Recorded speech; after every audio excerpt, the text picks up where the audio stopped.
Hello friends, welcome back to GK Prince Academy. दोस्तों, आज हम इस वीडियो में डिस्कस करेंगे जूनियर स्टूडेंट के लिए टॉप 100 यूपी के करंट अफेयर्स का। ठीक है, यूपी से रिलेटेड होगा, जो कि करंट अफेयर्स का है। 100 क्वेश्चन इसमें है, जो कि आपके एग्जाम्स के लिए बहुत ही हेल्पफुल होगा। ठीक है, एक तरीके से आपका ये रिवीजन कह सकते हैं। तो करंट अफेयर का यूपी स्पेशल, इसको आज हम डिस्कस करने वाले हैं। चलिए इस वीडियो को स्टार्ट करते हैं।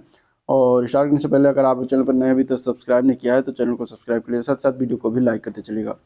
पहला क्वेश्चन लेंगे, कुछ इस तरीके से दिया गया है। प्रधानमंत्री नरेंद्र मोदी ने 25 दिसंबर 2025 को, ठीक है, 25 दिसंबर 2025 को उत्तर प्रदेश के किस शहर में राष्ट्र प्रेरणा स्थल का उद्घाटन किया? तो ये कहाँ पर किया गया है? ऑप्शन कुछ इस तरीके से दिया गया है: अयोध्या, वाराणसी, गोरखपुर, प्रयागराज या उपरोक्त में से कोई नहीं। तो इसमें आंसर क्या हो जाएगा? इसमें आंसर ई सही है, उपरोक्त में से कोई नहीं, क्योंकि इसका उद्घाटन जो किया गया है वो उत्तर प्रदेश की राजधानी लखनऊ में किया गया है। ठीक है, राष्ट्र प्रेरणा स्थल का, जो कि 25 दिसंबर को किया गया है, प्रधानमंत्री मोदी के द्वारा किया गया है। तो यहाँ पे हो जाएगा इसका आंसर लखनऊ। ठीक है, इसमें ऑप्शन में ना होने से ये ऑप्शन हो जाएगा, उपयुक्त में से कोई नहीं। ठीक है, प्रधानमंत्री मोदी ने 25 दिसंबर को लखनऊ में स्थित बसंत कुंज योजना, ये भी याद रखिएगा, बसंत कुंज योजना में निर्मित राष्ट्र प्रेरणा स्थल का उद्घाटन किया। यह 65 एकड़ में फैला है।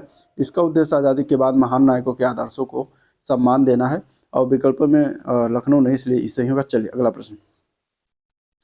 अगला क्वेश्चन है, उत्तर प्रदेश में बताना यहाँ पे कि लखनऊ में निर्मित राष्ट्र प्रेरणा स्थल निम्नलिखित में से किन महापुरुषों की प्रतिमाएं स्थापित की गई हैं इसमें? ठीक है, डॉक्टर श्यामा प्रसाद मुखर्जी, पंडित दीनदयाल उपाध्याय, अटल बिहारी वाजपेयी, उपयुक्त सभी।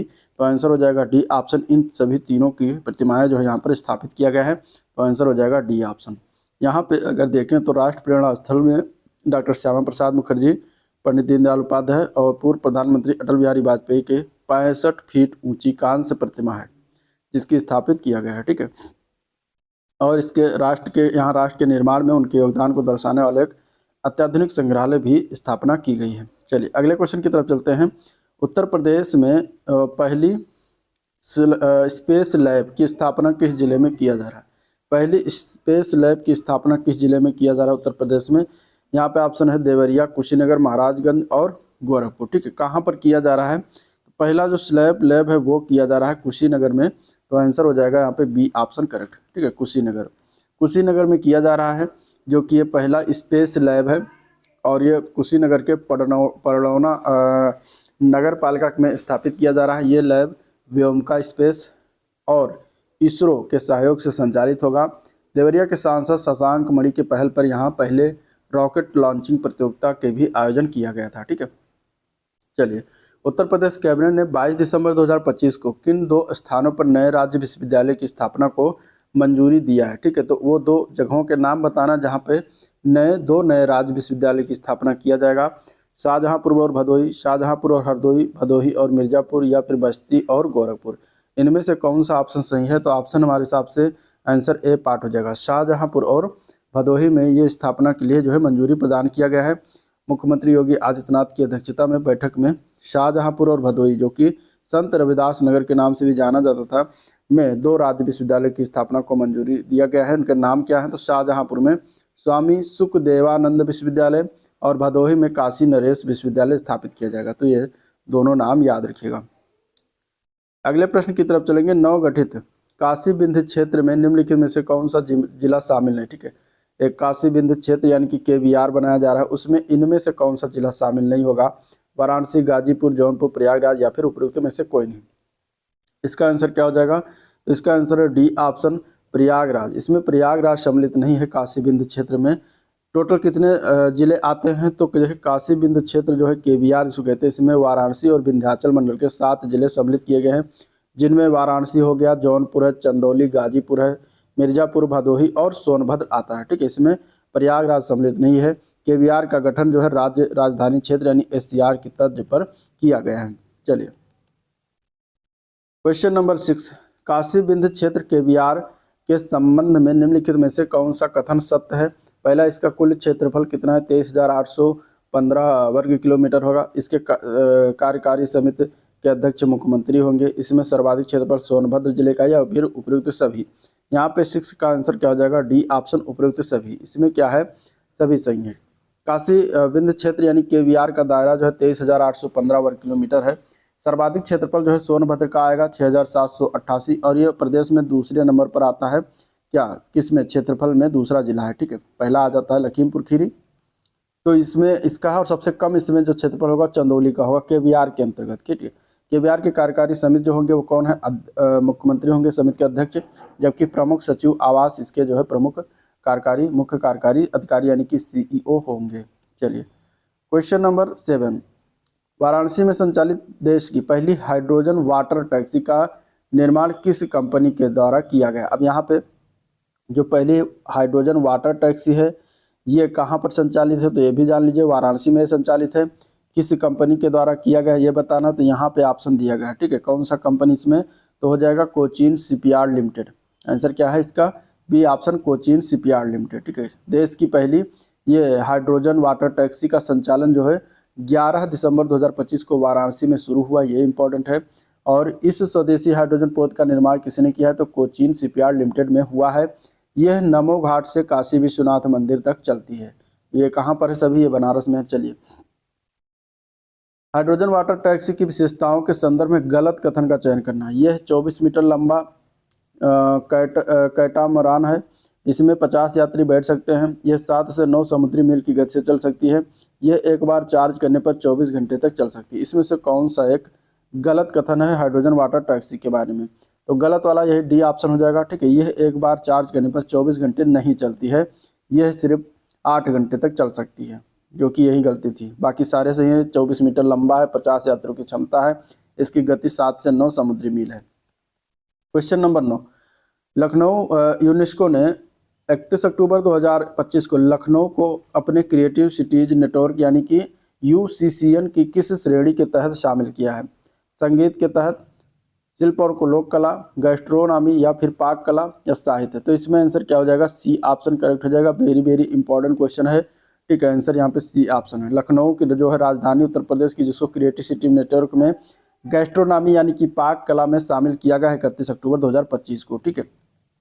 और लखनऊ किसके लिए? तो लखनऊ अपने लजीज जायकेदार खान पान के लिए प्रसिद्ध है। और इसके साथ ही भारत के कुल जो है 9 शहर अब इस नेटवर्क में सम्मिलित हो गए हैं लखनऊ को लेकर, ठीक है। तो ये याद रखिएगा। चलिए, स्पेस लैब परियोजना की लागत राशि कितनी है जो कुशीनगर में स्थापित किया जा रहा है? ठीक है, स्पेस लैब कहाँ स्थापित किया जा रहा है? कुशीनगर में स्थापित किया जा रहा है। इसकी लागत राशि कितनी है? लागत राशि इसमें देखेंगे तो ऑप्शन क्या हो जाएगा यहाँ पे? इस सभी ऑप्शन गलत है। आंसर हो जाएगा ई ऑप्शन, उपयुक्त में इससे कोई नहीं, क्योंकि इसकी लागत राशि जो है मात्र 15 लाख रुपए है, क्योंकि ऑप्शन में नहीं दिया था, इसलिए ऑप्शन ई सही था, ठीक है। चलिए, क्वेश्चन नंबर 11, यूनेस्को ने वर्ष 2025 में क्रिएटिव सिटी नेटवर्क में किस नई श्रेणी को जोड़ा है? ठीक है, इसमें टोटल 9 शहर को जोड़ा गया है और लास्ट जो 9वां है वो है आपका लखनऊ, जो कि पाक कला में जोड़ा गया है, ठीक है। अब इसमें जो है एक श्रेणी जोड़ी गई, कैटेगरी को जोड़ा गया है, वो कौन सी कैटेगरी है ये बताना है यहाँ पे। तो इसका आंसर क्या हो जाएगा? इसका आंसर सही है जो है बी ऑप्शन, आर्किटेक्चर को जोड़ा गया है, यानी वास्तुकला को जोड़ा गया। इसमें नई श्रेणी है, तो ये भी ध्यान में रखिएगा, बी ऑप्शन इसका करेक्ट हो जाएगा, ठीक है। ये पहले कितने श्रेणी में था? तो देखिए, लखनऊ यूनेस्को का क्रिएटिव सिटी नेटवर्क पहले 7 श्रेणियों में था। 2025 में आर्किटेक्चर यानी वास्तुकला को 8वीं श्रेणी के रूप में इसमें शामिल किया गया है।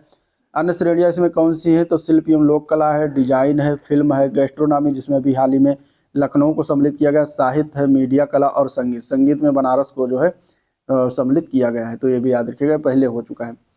चलिए, यूनेस्को क्रिएटिव सिटी नेटवर्क में शामिल भारतीय शहरों के संदर्भ में से कौन सा सही सम्मिलित नहीं? जैसे जयपुर को शिल्प एवं लोक कला में 2015 में सम्मिलित किया गया, तो सही है। मुंबई को फिल्म में सम्मिलित किया गया 2019 में, भी सही है। हैदराबाद गैस्ट्रोनॉमी में 2019 में सम्मिलित किया गया। ओवरऑल अगर देखा जाए तो लखनऊ जो है दूसरा शहर है जिसको गैस्ट्रोनॉमी में सम्मिलित किया गया 2025 में। इसके पहले हैदराबाद को सम्मिलित कर, माफ करिएगा, हैदराबाद गलत है, ठीक है, यही गलत है, सी पार्ट नहीं, हैदराबाद सही है, ठीक है। हैदराबाद गैस्ट्रोनॉमी के लिए सम्मिलित किया। कोझिकोड गलत है, कोझिकोड जो है संगीत में सम्मिलित किया गया है, ये गलत है। कोझिकोड को संगीत में सम्मिलित नहीं किया गया। कोझिकोड जो है ये साहित्य में सम्मिलित किया गया है, साहित्य श्रेणी में इसको 2023 में सम्मिलित किया। बाकी हैदराबाद जो है पहली सिटी है भारत की जो गैस्ट्रोनॉमी में सम्मिलित की गई है, और दूसरी सिटी जो अभी 2025 में सम्मिलित की गई है वो लखनऊ है। और कोझिकोड को साहित्य के क्षेत्र में 2023 में सम्मिलित किया गया था। संगीत श्रेणी में ग्वालियर को 2023 में, चेन्नई को 2017 में और वाराणसी को 2015 में सम्मिलित किया गया था। लखनऊ शामिल होने के बाद अब कुल 9 शहर इस नेटवर्क में हो गए हैं और वैश्विक स्तर पर इसमें टोटल 408 शहर सम्मिलित हैं।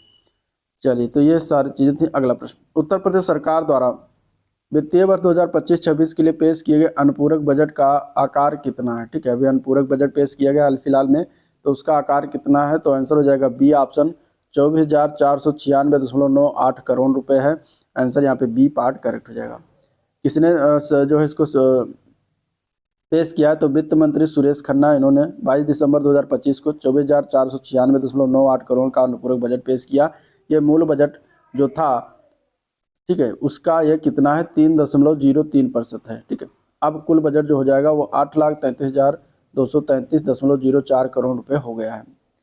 ठीक है, चलिए क्वेश्चन नंबर 14 नंबर क्वेश्चन है, उत्तर प्रदेश अनुपूरक बजट 2025-26 में किस क्षेत्र के लिए सर्वाधिक धनराशि आवंटित किया गया है अन्न मद को छोड़कर? पावर सेक्टर और स्वास्थ्य एवं परिवार कल्याण, औद्योगिक विकास या फिर नगर विकास, या फिर उपयुक्त में से कोई नहीं। सबसे ज़्यादा अगर देखा जाए तो इसमें औद्योगिक विकास को दिया गया है। आंसर यहाँ पे सी ऑप्शन हो जाएगा। अनुपूरक बजट में औद्योगिक विकास के लिए सर्वाधिक 4,874 करोड़ रुपए आवंटित किया गया। इसके बाद पावर सेक्टर के लिए 4,521 करोड़ रुपए दिया गया और स्वास्थ्य के लिए 3,500 करोड़ रुपए का प्रावधान है। क्वेश्चन नंबर 15, राष्ट्रीय राजधानी क्षेत्र परिवहन निगम ने भारत का पहला सोलर ऑन ट्रैक सिस्टम कहाँ लॉन्च किया है? तो ये लॉन्च किया गया है दुहाई डिपो। दुहाई डिपो कहाँ है? गाजियाबाद जिले में। तो आंसर बी ऑप्शन करेक्ट। पहला solar on track system Bharat का जो है ये है, जो कि दुहाई डिपो गाजियाबाद में लॉन्च किया गया है। ठीक है, ये कब लॉन्च किया गया? तो 12 नवंबर 2025 को एनसीआरटीसी ने गाजियाबाद के दुहाई स्थित नमो भारत डिपो में भारत का पहला solar on track system launch किया। इसका उद्देश्य है कुल ऊर्जा आवश्यकताओं को 70% नवीकरणीय स्रोतों से पूरा करना। ठीक है, चलिए क्वेश्चन नंबर 16 है, एनसीईआरटी के द्वारा स्थापित सोलर ऑन ट्रैक सिस्टम की तकनीकी विशिष्टताओं के बारे में हमें बताना। यहाँ पे सही कथन कौन सा है? ये दुहाई डिपो जो कि गाजियाबाद में लॉन्च किया गया। अब इसमें जो है ये कितने 70 मीटर फैला 70 मीटर लंबे ट्रैक से हिस्से पर लगाया गया है। क्या इसमें 28 सौर पैनल लगाए गए हैं। इसकी कुल क्षमता 15.4 किलोवाट पीक है। ठीक है, इससे प्रतिवर्ष लगभग 16 टन कार्बन डाइऑक्साइड उत्सर्जन कम होगा, यानी कि CO2 कम हो गया। फिर उपयुक्त सभी, तो इसमें सही कथन बताना है। सही कथन की बात करेंगे तो ये सभी कथन जो है आपका सोलर ऑन ट्रैक सिस्टम्स के लिए सही है। आंसर हो जाएगा ई ऑप्शन, उपयुक्त सभी। क्योंकि पिट व्हील ट्रैक के लिए 70 मीटर हिस्से पर 550 वाट पावर या क्षमता के 28 पैनल लगाए गए, जिनकी कुल क्षमता 15.4 किलोवाट जो है पीक, और इससे सालाना 17,500 किलोवाट ऊर्जा उत्पादन होगा और 16 टन कार्बन उत्सर्जन में भी कमी का अनुमान है। तो ये बिल्कुल सही है इसके लिए। अब ये आपको ध्यान में रखना है। ठीक है, इसमें कुछ भी पूछा जा सकता है। अगले प्रश्न की तरफ चलेंगे। अगला क्वेश्चन है, उत्तर प्रदेश सरकार द्वारा ठीक है संशोधित प्लेज पार्क योजना के तहत यदि संपर्क मार्ग की चौड़ाई 7 मीटर है तो किस श्रेणी के उद्योगों को अनुमति मिलेगी? ठीक है, उत्तर प्रदेश सरकार द्वारा जो संशोधित किया गया है प्लेज पार्क योजना, प्लेज पार्क स्कीम के तहत यदि संपर्क मार्ग की चौड़ाई अगर 7 मीटर है तो उसे किस श्रेणी में उद्योगों की अनुमति मिलेगी? लेवल रेड कैटेगरी, लेवल केवल ग्रीन और ऑरेंज कैटेगरी, सभी प्रकार के उद्योग, या केवल व्हाइट कैटेगरी, या फिर उपयुक्त में से कोई नहीं। ठीक है, तो ये अभी नया संशोधन हुआ है। इसमें अगर हम बात करेंगे तो सिर्फ इसमें केवल ग्रीन और ऑरेंज कैटेगरी को जो है इसमें क्या मिलेगा? आपको अनुमति मिलेगा उद्योगों के लिए, अगर 7 मीटर चौड़ाई है संपर्क मार्ग की। तो बी ऑप्शन करेक्ट है। ठीक है, 14 नवंबर को ये हुआ 2025 में संशोधन। यदि संपर्क मार्ग की चौड़ाई 7 मीटर है तो प्लेज पार्क में सिर्फ ग्रीन और ऑरेंज कैटेगरी के उद्योगों को अनुमति मिलेगी, और यदि 12 मीटर चौड़ाई या अधिक है तो सभी श्रेणियों को मंजूरी होगी। चलिए, प्लेज पार्क योजना के तहत विकास प्राधिकरणों के नोटिफाइड क्षेत्र के बाहर विकसित होने वाले पार्कों के लिए मानचित्र स्वीकृत करने का अधिकार किसे होगा? इसमें से क्या ऑप्शन हो जाएगा? सही ऑप्शन है सी ऑप्शन, आयुक्त एवं निदेशक उद्योग को जो है यह स्वीकृत करने का अधिकार प्राप्त होगा। तो आंसर सी ऑप्शन राइट हो जाएगा। ठीक है, सी ऑप्शन क्या हो जाएगा?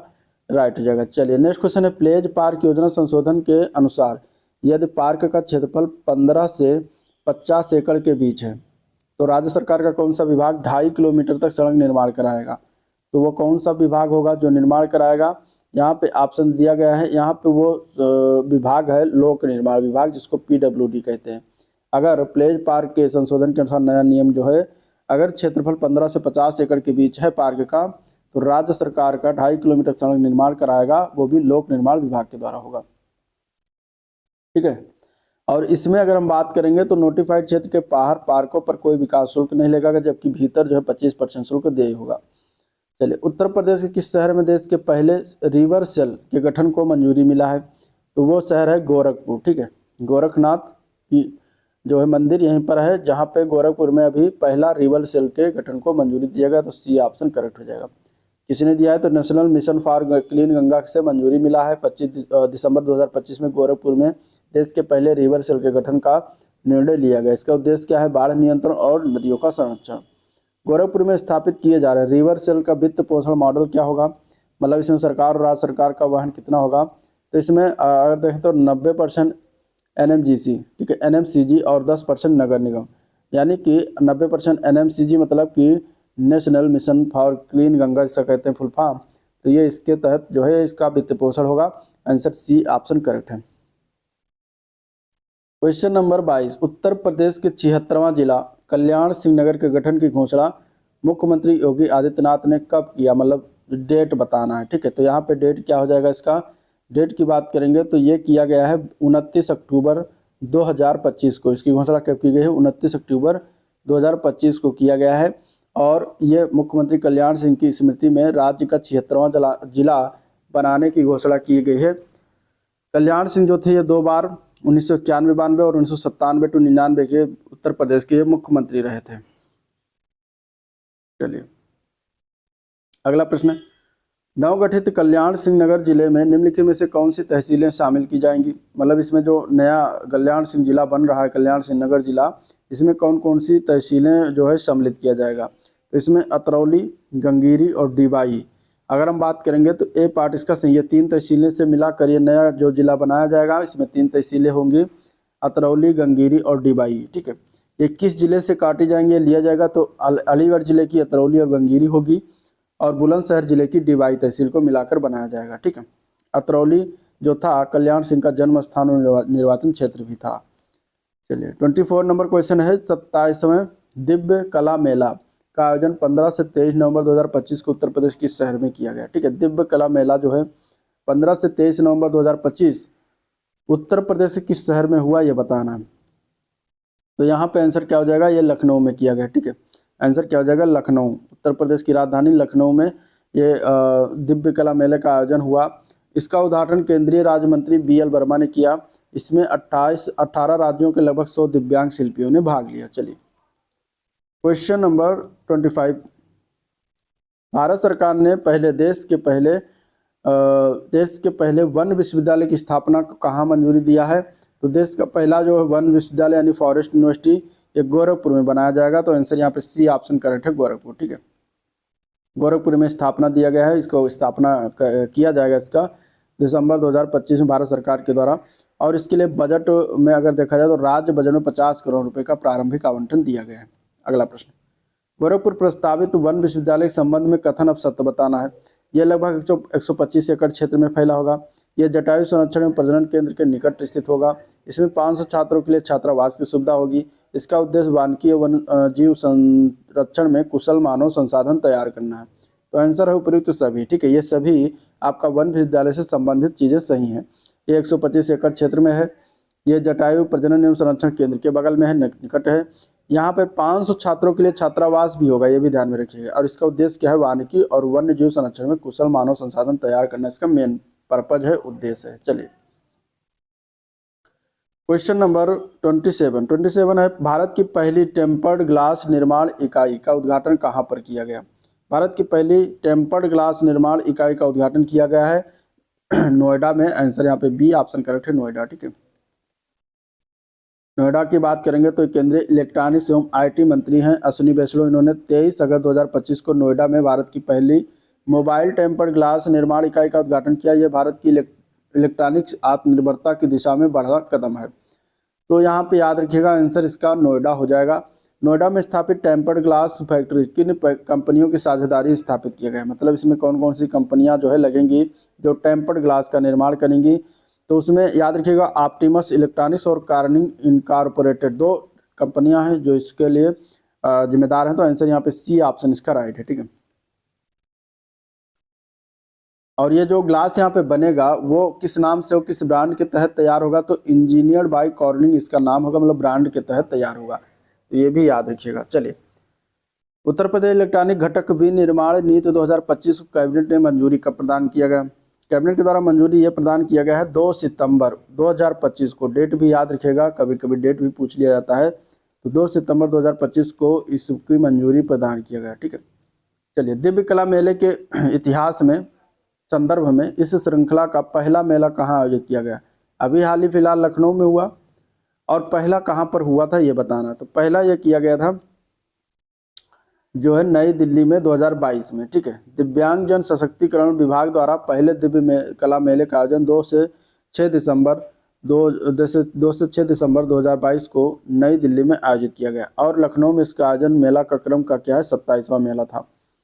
अगला प्रश्न, उत्तर प्रदेश इलेक्ट्रॉनिक घटक विनिर्माण नीति 2025 की प्रभावी अवधि क्या है। अब प्रभावी अवधि पूछा जाएगा तो आप 1 अप्रैल 2025 से मानिएगा, ठीक है। इसको मंजूरी दिया गया है 2 सितंबर 2025 को, लेकिन बैक डेट में जाकर इसका प्रभाव वहाँ से कहाँ से किया जाएगा, 1 अप्रैल 2025 से 6 वर्ष तक के। तो आंसर यहाँ पे बी ऑप्शन इसका राइट है, ठीक है। 6 वर्षों तक लागू होगी, और इसका उद्देश्य क्या है, चीन पर जो निर्भरता कम करना, उत्पादों की लागत घटाना। चलिए, इस नई इलेक्ट्रॉनिक नीति के तहत पहले चरण में किन घटकों के निर्माण पर फोकस किया जाएगा, ठीक है। जो पहला चरण है उसमें कौन से कंपोनेंट्स के निर्माण पर ज़्यादा फोकस किया जाएगा, ठीक है। डिस्प्ले मॉड्यूल या कैमरा मॉड्यूल या फिर बैटरी सेल जो कि 10,000 mAh तक होगी, या फिर पॉलीकार्बोनेट कवर एनक्लोजर, या फिर इलेक्ट्रो मैग्नेटिक कंपाउंड्स बनाए जाएंगे। तो यहाँ पे अगर देखा जाए तो पहले चरण में इन सभी पर ध्यान दिया जाएगा, इन सभी पर फोकस किया जाएगा, इनके निर्माण पर फोकस किया जाएगा, जिसमें आपका डिस्प्ले मॉड्यूल होगा, कैमरा मॉड्यूल होगा, ठीक है, बैटरी सेल हो गया, पॉलीकार्बोनेट कवर हो गया, एनक्लोजर हो गया, और इलेक्ट्रोमैग्नेटिक कंपोनेंट्स हो गए। तो इन सभी पर ध्यान दिया जाएगा पहले चरण में। तो आंसर है ई ऑप्शन, ठीक है। इस नीति के तहत पहले चरण में 11 महंगे कंपोनेंट बनाने पर फोकस होगा, जिसमें आपका डिस्प्ले मॉड्यूल, कैमरा मॉड्यूल, ठीक है, इलेक्ट्रोमैग्नेटिक कंपोनेंट, बैटरी सेल और पॉलीकार्बोनेट आदि जो है इसमें शामिल है। चलिए, उत्तर प्रदेश निर्यात प्रोत्साहन नीति जो है 2025 का प्रमुख लक्ष्य 2030 तक निर्यात को बढ़ाकर कितना करना है, ठीक है। इसमें ऑप्शन दिया गया इस तरीके से, यहाँ पर अगर देखें तो ये बढ़ाकर करना है $50 अरब। आंसर सी ऑप्शन राइट है, ठीक है। $50 अरब करना है, और इसके लिए 882 करोड़ रुपए का प्रावधान किया गया है, जिसमें अगर 2030 तक पंजीकृत निर्यातकों की संख्या में भी 50% की वृद्धि करना है, तो ये भी ध्यान में रखिएगा। उत्तर प्रदेश के नई निर्यात नीति के तहत पहली बार किन मदों पर सब्सिडी का प्रावधान किया गया है। सब्सिडी का प्रावधान किन मदों पर किया गया है, तो वो है डाकघर निर्यात केंद्र से होने वाले निर्यात पर, और ECGC कवरेज होने वाले खर्च पर। आंसर डी ऑप्शन राइट है।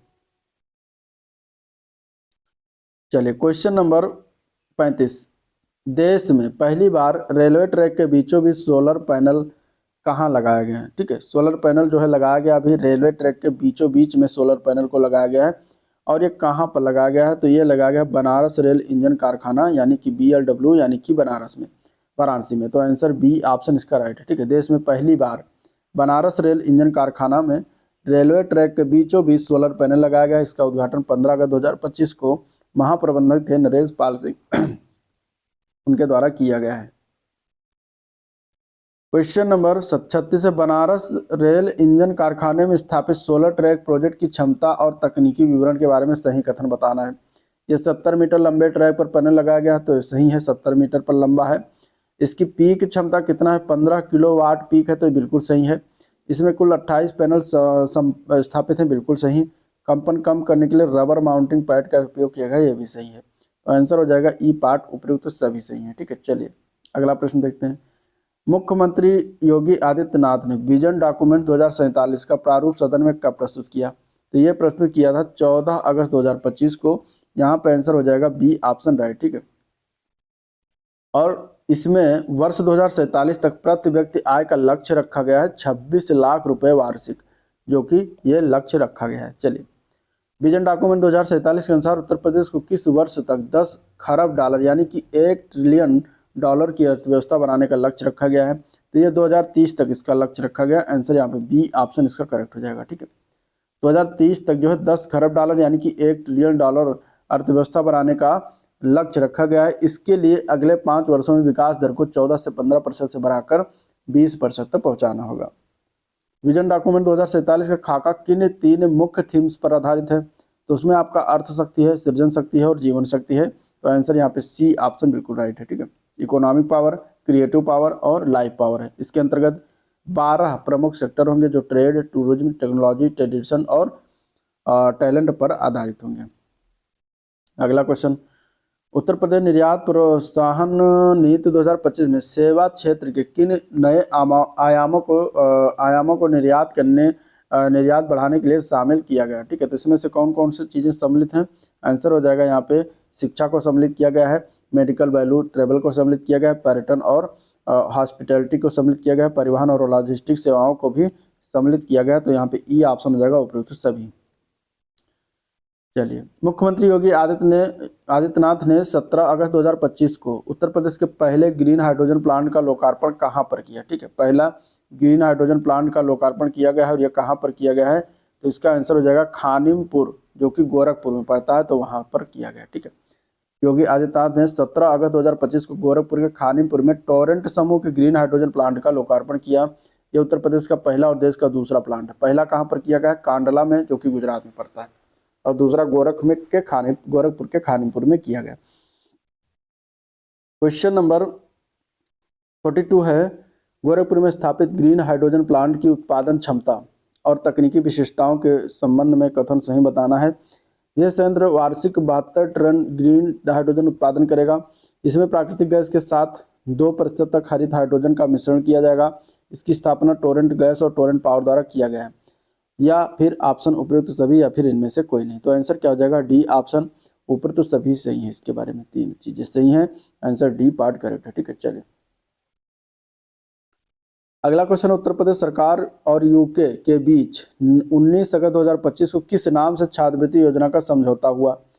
उसका नाम क्या था? जो छात्रवृत्ति योजना का समझौता हुआ उसका नाम क्या रखा गया है? उसका नाम है चीवनिंग अटल बिहारी वाजपेयी छात्रवृत्ति योजना।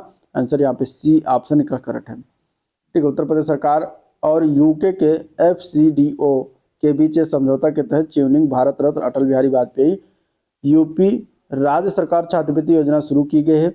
इसका उद्देश्य छात्रों को ग्लोबल लीडरशिप के लिए तैयार करना है। ठीक है, चीवनिंग अटल छात्रवृत्ति योजना के तहत प्रतिवर्ष कितने छात्रों को यूके यानी कि यूनाइटेड किंगडम में मास्टर डिग्री के लिए भेजा जाएगा? इसमें से 10 छात्र, 15 छात्र, 20 छात्र या फिर 25 छात्र? तो इसमें से क्या आंसर हो जाएगा? उपयुक्त में से कोई नहीं, सभी गलत हैं, क्योंकि इसके लिए जो जितने छात्र भेजे जा रहे हैं वो हैं हर साल 5 छात्र मात्र भेजा जाएगा यूके के लिए। ठीक है, तो प्रतिष्ठित विद्यालय मास्टर डिग्री के लिए छात्रवृत्ति दी जाएगी। ये योजना 2025-26 से 3 वर्षों के लिए संचालित होगा। क्वेश्चन नंबर 45, अगस्त 2025 में राज्य वित्त आयोग द्वारा प्रस्तुत रिपोर्ट के अनुसार चालू वित्तीय वर्ष 2025-26 में उत्तर प्रदेश के प्रत्येक व्यक्ति पर कितना ऋण अनुमानित है? इसमें से कितना ऋण अनुमानित है? इसका आंसर क्या है? तो इसका आंसर है 37,500 रुपये अनुमानित है प्रत्येक व्यक्ति पर ऋण। तो आंसर क्या हो जाएगा? बी ऑप्शन राइट है। ठीक है, कुल कर्ज कितना है? तो कुल कर्ज है 9 लाख करोड़ रुपया, जो कि पर व्यक्ति 37,500 करोड़ रुपया हर व्यक्ति पर आता है कर्जा। चलिए राज्य में अगला क्वेश्चन देखते हैं। उत्तर प्रदेश की राजकोषीय नीति के संदर्भ में 2025-26 के लिए अनुमानित राजस्व घाटा कितना है? राजस्व घाटा कितना है ये बताना। इसका आंसर क्या है? तो इसका आंसर हो जाएगा सी ऑप्शन, 2.97% है। आंसर सी पार्ट करेक्ट है। ठीक है, 2.97% है। चलिए क्वेश्चन नंबर 47, 2 जुलाई 2025 को उत्तर प्रदेश किस शहर ने प्रतिदिन उत्पन्न होने वाले 2000 मीट्रिक टन अपशिष्ट को प्रोसेस करके शून्य अपशिष्ट शहर का दर्जा प्राप्त किया? वो कौन सा शहर है जो शून्य अपशिष्ट शहर का दर्जा, जीरो वेस्ट सिटी का दर्जा प्राप्त किया है? तो वह है लखनऊ। आंसर यहाँ पे सी ऑप्शन राइट है। ठीक है, लखनऊ ने 2 जुलाई 2025 को उपलब्धि हासिल की। शहर के सीवरी संयंत्र में अपशिष्ट की प्रोसेसिंग यूनिट शुरू की गई। इसके लिए 106.18 करोड़ रुपए की परियोजना शुरुआत की गई थी। तो अगर सीवरेज संयंत्र पूछा जाएगा तो यह भी लखनऊ में ही लगा हुआ है। केंद्र सरकार के द्वारा स्वच्छ भारत मिशन की शुरुआत कब किया गया था? इसका डेट बताइए। तो ये आंसर यहाँ पे क्या हो जाएगा? 4 ऑप्शन दिए गए जो कि चारों गलत हैं। ठीक है, ये ऑप्शन हो जाएगा उपयुक्त में से कोई नहीं। 15 अगस्त को 2014 को नहीं शुरुआत किया स्वच्छ भारत मिशन। 26 जनवरी 2 अक्टूबर 2015 सभी गलत, क्योंकि शुरुआत हुई थी 2 अक्टूबर 2014 को। ठीक है, चलिए अगला प्रश्न है WHO international regulatory corporation for herbal medicine workshop का आयोजन 6 से 8 अगस्त 2025 को उत्तर प्रदेश में कहाँ पर किया गया। तो ये जो वर्कशॉप है इसका आयोजन हुआ है कहाँ पर, तो ये हो जाएगा जो है गाजियाबाद में किया गया। इस वर्कशॉप का आयोजन 6 से 8 अगस्त 2025 तक गाजियाबाद स्थित होटल फॉर्च्यून डिस्ट्रिक्ट सेंटर में किया गया।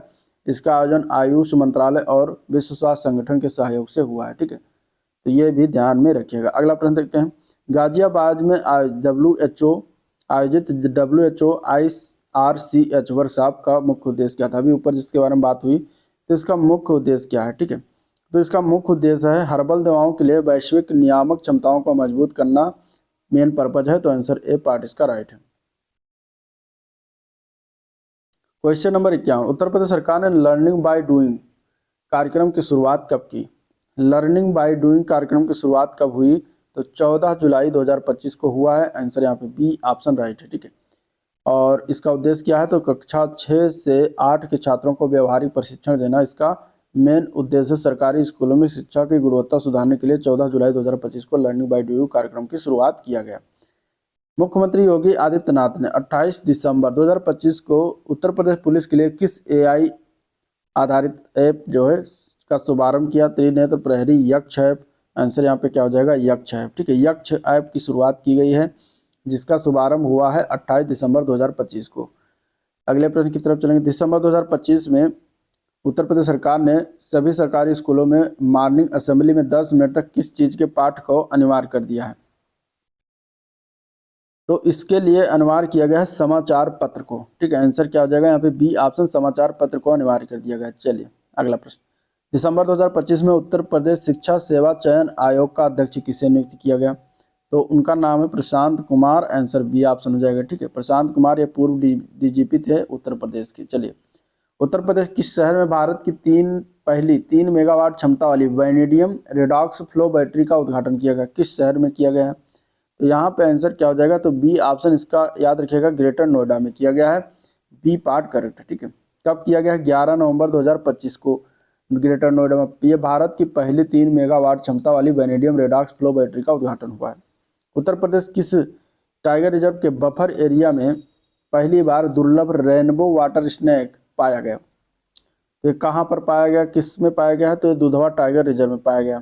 ठीक है, आंसर क्या है, सी ऑप्शन करेक्ट है। जहाँ पर रेनबो वाटर स्नेक अभी पाया गया हाल ही में, तो दुधवा टाइगर रिजर्व हो जाएगा आंसर। चलिए, हाल ही में उत्तर प्रदेश सरकार ने किसानों के लिए कार्बन क्रेडिट योजना की शुरुआत करने के लिए किस संस्थान के साथ समझौता किया है। कार्बन क्रेडिट योजना की शुरुआत के लिए IIT रुड़की के साथ ये समझौता हुआ है। तो आंसर याद रखिएगा, सी ऑप्शन करेक्ट है, IIT रुड़की। ठीक है, अगला प्रश्न देखते हैं। केंद्रीय गृह मंत्रालय की मंजूरी के बाद शाहजहांपुर स्थित जलालाबाद तहसील का नाम बदलकर अब क्या हो गया है। तो ये जो जलालाबाद तहसील है शाहजहांपुर का, इसका नाम अब हो गया परशुरामपुरी। आंसर यहाँ पे ए पार्ट बिल्कुल करेक्ट है, परशुरामपुरी। ठीक है, ये कब किया गया, तो 20 अगस्त 2025 को ये मंजूरी मिला है, जहाँ पे शाहजहांपुर स्थित है जलालाबाद तहसील, जिसका भी नाम परशुरामपुरी हो गया है। हाल ही में किसे उत्तर प्रदेश का पहला प्राइवेट रेलवे स्टेशन घोषित किया गया है, तो वो है गोमती नगर लखनऊ। ठीक है, लखनऊ का गोमती नगर रेलवे स्टेशन अब प्राइवेट रेलवे स्टेशन बन गया है।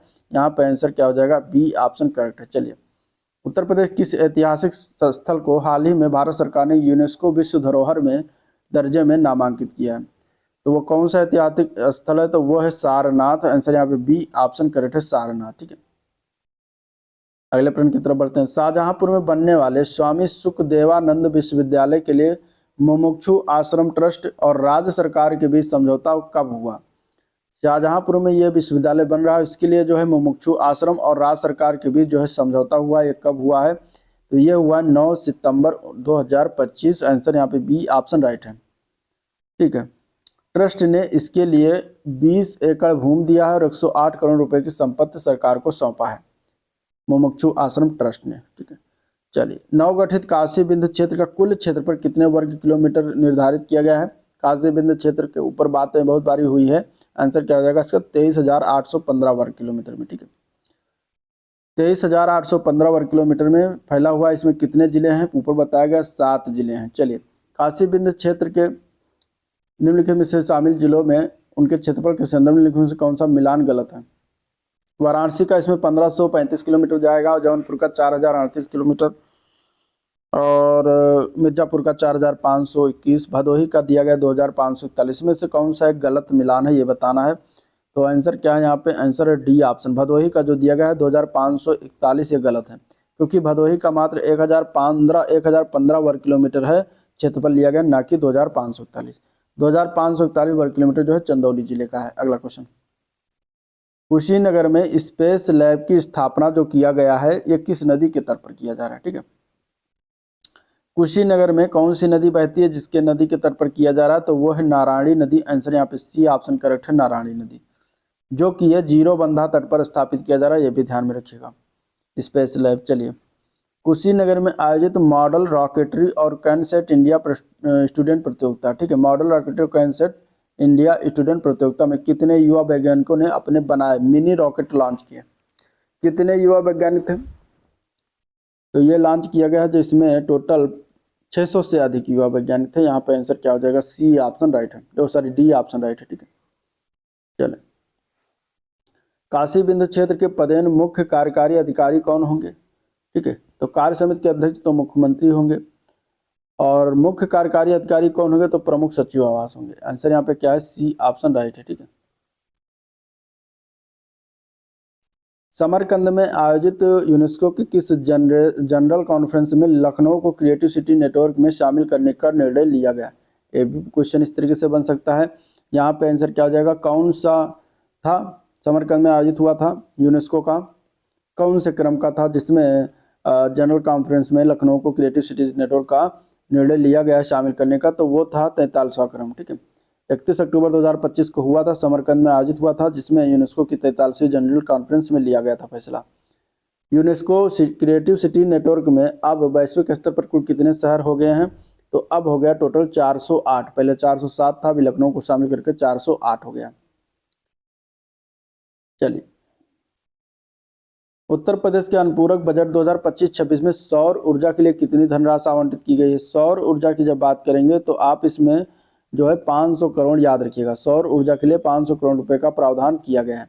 अनुपूरक बजट में गन्ना एवं चीनी मिल मद में कितनी राशि आवंटित है? तो इसके लिए जो दिया गया गन्ना और चीनी मिल के लिए, इसके लिए 400 करोड़ रुपए का प्रावधान किया गया है। ठीक है, 400 करोड़। अगला प्रश्न, NCRTC की सौर नीति के अनुसार कुल ऊर्जा आवश्यकताओं का कितना प्रतिशत नवीनकरणीय स्रोतों को पूरा करने का लक्ष्य रखा गया है? तो ये रखा गया है 70%। ठीक है, आंसर क्या है यहाँ पे? सी ऑप्शन 70% यहाँ से पूर्ति की जाएगी, सी पार्ट करेक्ट है। प्लेज पार्क योजना, प्लेज पार्क योजना संशोधन के तहत यदि किसी प्लेज पार्क का क्षेत्र 15 से 50 एकड़ के बीच है तो PWD द्वारा कितने किलोमीटर सड़क का निर्माण किया जाएगा? तो इसका आंसर क्या है?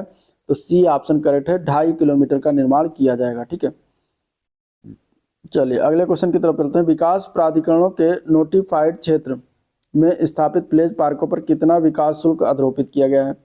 तो इसके लिए रखा गया 25%। यहाँ पे आंसर क्या है? डी ऑप्शन राइट है, जबकि बाहर के क्षेत्रों पर कोई शुल्क नहीं लगेगा। नोटिफाइड क्षेत्रों पर 25% है, तो दोनों ध्यान रखिएगा। गोरखपुर में रिवर सेल किस अन्य सेल के साथ मिलकर काम करेगा? तो रिवर सेल जो है ये अन्य की अगर बात करें तो अर्बन फ्लड मैनेजमेंट सेल के साथ मिलकर काम करने वाला है, तो आंसर बी ऑप्शन राइट है। चलिए, दिव्य कला मेला का आयोजन किस मंत्रालय अथवा विभाग के तत्वाधान में किया जाता है? तो ये किया जाता है दिव्यांग जन सशक्तिकरण विभाग के द्वारा। आंसर सी ऑप्शन करेक्ट है। ठीक है, अगला क्वेश्चन देखते हैं। गोरखपुर में प्रस्तावित वन विश्वविद्यालय के लिए राज्य बजट में प्रारंभिक रूप से कितनी राशि आवंटित की गई है? तो ये इसका आंसर हो जाएगा 50 करोड़, इसका बात हो चुका है, आंसर यहाँ पे बी ऑप्शन करेक्ट है। चलिए, उत्तर प्रदेश इलेक्ट्रॉनिक घटक विनिर्माण नीति 2025 के तहत कितना निवेश आने का अनुमान है? तो इसके लिए टोटल 50,000 करोड़ का निवेश आने का अनुमान है, आंसर यहाँ पे सी ऑप्शन राइट हो जाएगा। अगला प्रश्न, उत्तर प्रदेश में इलेक्ट्रॉनिक निर्यात पिछले कुछ वर्षों में 150 करोड़ 1500 करोड़ से बढ़कर कितना हो गया है? तो अब हो गया है 2 लाख करोड़। ठीक है, कितना हो गया है? 2 लाख करोड़ हो गया। ठीक है, निर्यात 1500 करोड़ से बढ़कर 2 लाख करोड़ हो गया, जिसमें आधा निर्यात अकेले नोएडा से हो रहा है। आधा निर्यात मतलब 1 लाख करोड़ का निर्यात अकेले नोएडा कर रहा है। चलिए, उत्तर प्रदेश निर्यात प्रोत्साहन निधि 2025 के क्रियान्वयन के लिए कितनी धनराशि का आवंटन किया गया है? तो इसके लिए 882 करोड़ रुपए का धनराशि का आवंटन का प्रावधान है। तो आंसर यहाँ पे बी ऑप्शन राइट है। अगला क्वेश्चन, वित्तीय वर्ष 2023-24 में उत्तर प्रदेश से कुल कितना निर्यात किया गया था? 23-24 की पूछेगा तो 1.7 लाख करोड़ का निर्यात किया गया था, ये भी याद रखिएगा। बनारस रेल इंजन कारखाने में सोलर पैनल किस लाइन संख्या पर स्थापित किया गया है? लाइन संख्या 10 या 15 या 9, 19 या फिर 22? तो लाइन संख्या 19 है जिस पर स्थापना की गई है, तो ये भी याद रखिएगा, लाइन संख्या 19। ठीक है, ये पायलट प्रोजेक्ट बरेका की कार्यशाला की लाइन संख्या 19 पर स्थापित किया गया। विजन डॉक्यूमेंट 2047 पर चर्चा के दौरान विधानमंडल के दोनों सदनों में करीब कितने घंटे कार्यवाही चली?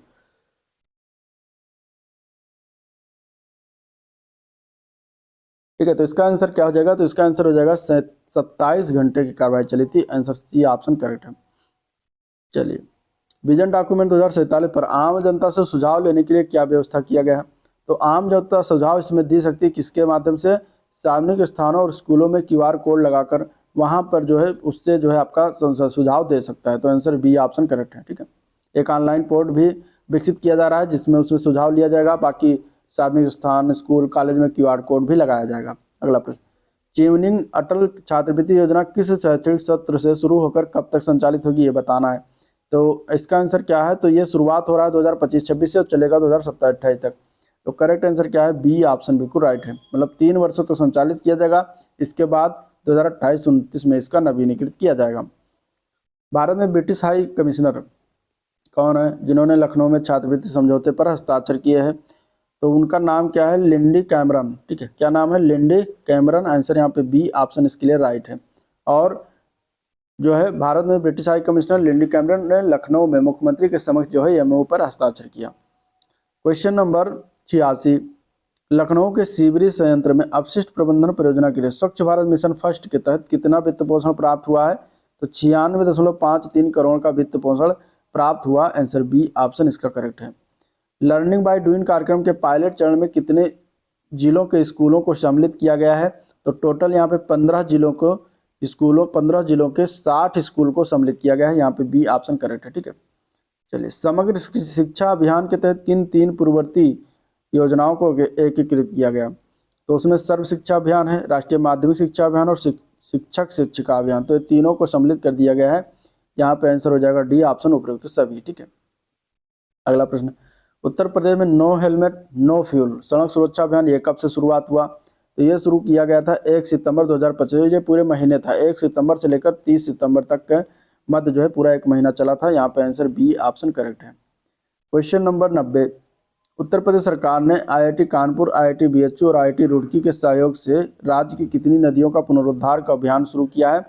तो राज्य की टोटल 75 नदियों, मतलब छोटी और सहायक नदियां सभी को मिलाकर 75 नदियों को शुरुआत किया गया है पुनरुद्धार के लिए करने के लिए। ठीक है, चलिए, 19 से 20 जुलाई 2025 को युवा आध्यात्मिक शिखर सम्मेलन कहाँ आयोजित किया गया? तो यह वाराणसी में हुआ है। आंसर सी ऑप्शन करेक्ट हो जाएगा, वाराणसी। ठीक है, भारत के पहले निजी AI संबंधित बहुविषयक चंडीगढ़ विश्वविद्यालय परिसर उद्घाटन CM योगी ने कहाँ पर किया? तो ये किया गया उन्नाव में। ठीक है, ये उन्नाव में भारत का पहला निजी AI संबंधित बहुविषयक चंडीगढ़ विश्वविद्यालय परिसर उन्नाव में उद्घाटन किया गया। तो आंसर सी ऑप्शन करेक्ट है। ठीक है, केंद्र सरकार के वक्फ पोर्टल उम्मीद पर वक्फ प्रॉपर्टीज के डिजिटल रजिस्ट्रेशन में उत्तर प्रदेश का कौन सा स्थान है? तो इसमें पहला स्थान आता है। आंसर ए पार्ट करेक्ट है। ठीक है, प्रथम स्थान पर है। उत्तर प्रदेश में कार्बन क्रेडिट योजना का मुख्य लाभार्थी कौन है? तो कार्बन क्रेडिट योजना का मुख्य लाभार्थी किसान होगा। आंसर सी ऑप्शन इसका राइट है। जो कि यह योजना किसान राज्य के किसानों के लिए शुरू की गई, जो कि IIT रुड़की सहयोग कर रहा है इसमें। चलिए, उत्तर प्रदेश ने किस कार्ड को जन्म प्रमाण पत्र या जन्म तिथि प्रमाण पत्र के रूप में स्वीकार करने पर रोक लगा दिया गया है? तो वो कार्ड है आधार कार्ड। अब आधार कार्ड के आधार पर जन्म प्रमाण पत्र या जन्म तिथि के प्रमाण पत्र के रूप में स्वीकार नहीं किया जाएगा। आंसर सी ऑप्शन करेक्ट है। उत्तर प्रदेश के किस शहर में राष्ट्र प्रेरणा स्थल के साथ साथ अत्याधुनिक संग्रहालय भी विकसित किया गया? तो यह लखनऊ में ही है। आंसर यहाँ पे बी ऑप्शन इसका राइट है। चलिए, काशी बिंद क्षेत्र के गठन का मुख्य उद्देश्य क्या है? तो इसका उद्देश्य है पूर्वांचल के 7 जिलों का आर्थिक विकास करना। तो आंसर क्या है यहाँ पे बी ऑप्शन बिल्कुल राइट है। पूर्व मुख्यमंत्री कल्याण सिंह का जन्म स्थान और निर्वाचन क्षेत्र इनमें से कौन सा था, तो वो था अतरौली, ठीक है। और अतरौली, गंगीरी और दीवाई को, इन्हीं तीनों तहसीलों को मिलाकर एक नया जिला 76वां जिला का घोषणा किया गया है कल्याण सिंह नगर के नाम से। चलिए, नोएडा में स्थापित टेम्पर्ड ग्लास फैक्ट्री बनाने वाले उत्पाद किस ब्रांड के नाम से जाने जाएंगे, तो उस ब्रांड का नाम क्या रखा गया है, इंजीनियर्ड बाय कॉर्निंग, ठीक है। आंसर क्या है, B option engineered by Corning. अगला प्रश्न, उत्तर प्रदेश सरकार ने हाल ही में किस पक्षी अभ्यारण्य को पर्यावरण संवेदनशील क्षेत्र जो घोषित किया है, तो वह है पार्वती अर्गा पक्षी अभ्यारण्य। ये कहाँ पड़ता है, ये पड़ता है आपका गोंडा जिला में, ठीक है। गोंडा जिला हो जाएगा आंसर यहाँ पे क्या है, बी ऑप्शन बिल्कुल राइट है। चलिए, उत्तर प्रदेश किन दो जिलों में राज्य विश्वविद्यालय की स्थापना किया जाएगा जिनके नाम क्रमशः सुखदेवानंद और काशी नरेश विश्वविद्यालय होंगे, तो ये शाहजहांपुर और भदोही में इसकी स्थापना की जाएगी। आंसर यहाँ पे सी ऑप्शन बिल्कुल राइट है, ठीक है। चलिए, क्वेश्चन नंबर अगला देखते हैं। नमो घाट जल से हाइड्रोजन वाटर टैक्सी की शुरुआत किया गया और यह किस शहर में स्थित है, तो नमो घाट कहाँ बनाया गया है, तो वाराणसी में। आंसर सी ऑप्शन राइट है। Next question, UNESCO creative cities network में ग्वालियर को किस श्रेणी में शामिल किया गया है, तो ग्वालियर को सम्मिलित किया गया था संगीत श्रेणी में। संगीत श्रेणी में बनारस को भी सम्मिलित किया गया था 2015 में, तो याद रखिएगा बी ऑप्शन करेक्ट है। फिल्म में बम्बई को लिया गया है, ठीक है। साहित्य में कोझिकोड को लिया गया 2023 में। और अगर देखा जाए तो पाक कला गैस्ट्रोनॉमी में लखनऊ दूसरे नंबर पर, पहला जो लिया गया था सिटी हैदराबाद था। चलिए, उत्तर प्रदेश के अनुपूरक बजट में महिला एवं बाल विकास के लिए कितनी धनराशि जो है आवंटित किया गया है, तो अनुपूरक बजट में महिला एवं बाल विकास के लिए टोटल 535 करोड़ धनराशि का जो है क्या किया गया है, आवंटन किया गया है। तो आंसर यहाँ पे सी ऑप्शन इसका राइट है। चलिए, प्लेज पार्क योजना के तहत यदि संपर्क मार्ग की चौड़ाई 12 मीटर या उससे अधिक है तो कौन सा उद्योग स्थापित किए जा सकते हैं, तो जब अगर 12 मीटर से अधिक है तो सभी श्रेणी के उद्योग जो है स्थापित किए जा सकते हैं। यहाँ पे सी ऑप्शन बिल्कुल राइट है। गोरखपुर में रिवर सेल के अंतर्गत निर्माण कार्यों में कैसी जो है डिजाइन अपनाई जाएगी, तो इसमें पर्यावरण अनुकूल और प्राकृतिक पारिस्थितिकी तंत्र को मजबूत करने वाली जो है डिजाइन अपनाया जाएगा। तो आंसर यहाँ पे बी ऑप्शन बिल्कुल राइट है, ठीक है। चलिए, अगले क्वेश्चन की तरफ चलते हैं। 27वां दिव्य कला मेले में कितने राज्यों केंद्र शासित प्रदेशों में दिव्यांग शिल्पियों ने भाग लिया, तो टोटल 18 राज्यों में भाग लिया था। तो आंसर यहाँ पे सी ऑप्शन बिल्कुल राइट है, ठीक है। और 100 दिव्यांग शिल्पी थे, 18 राज्यों था केंद्र शासित प्रदेश से लगभग आए थे। गोरखपुर में बनने वाले वन विश्वविद्यालय में छात्रों के लिए छात्रावास की क्षमता कितनी होगी, तो टोटल यहाँ पे 500 छात्रों का कैंपस बनाया जा रहा है। तो सी ऑप्शन इसका बिल्कुल करेक्ट है। उत्तर प्रदेश राज्य घटक विनिर्माण नीति 2025 के तहत बैटरी सेल की कितनी क्षमता तक के निर्माण को प्रोत्साहन दिया जा रहा है, तो 10,000 mAh की बैटरी का प्रोत्साहन दिया जा रहा है। तो बी ऑप्शन बिल्कुल राइट है, ठीक है। विजन डॉक्यूमेंट 2047 के अनुसार राज्य का जीडीपी योगदान जनसंख्या अनुपात में कम से कम कितने प्रतिशत लक्ष्य करने का रखा गया है, तो सी ऑप्शन जगह 16% का लक्ष्य रखा गया है, ठीक है। 9.3% से बढ़ाकर 9.3% से राज्य का जीडीपी योगदान जो है 9.3% से बढ़ाकर कम से कम जनसंख्या अनुपात के 16% के बराबर रखा गया है। तो ये था ओवरऑल वीडियो 110 प्लस क्वेश्चन जिसको देखा डिस्कस किया। अगर वीडियो पसंद आया तो लाइक करिए, चैनल को सब्सक्राइब नहीं किया है तो सब्सक्राइब करिएगा, साथ ही साथ शेयर भी करिए, ठीक है। ये टोटल लास्ट 6 मंथ का जो है वन करंट अफेयर था ऑब्जेक्टिव, ये उत्तर प्रदेश स्पेशल था। चलिए, आज का वीडियो प्रिंट करते हैं, मिलते हैं नेक्स्ट वीडियो में, तब तक के लिए थैंक यू।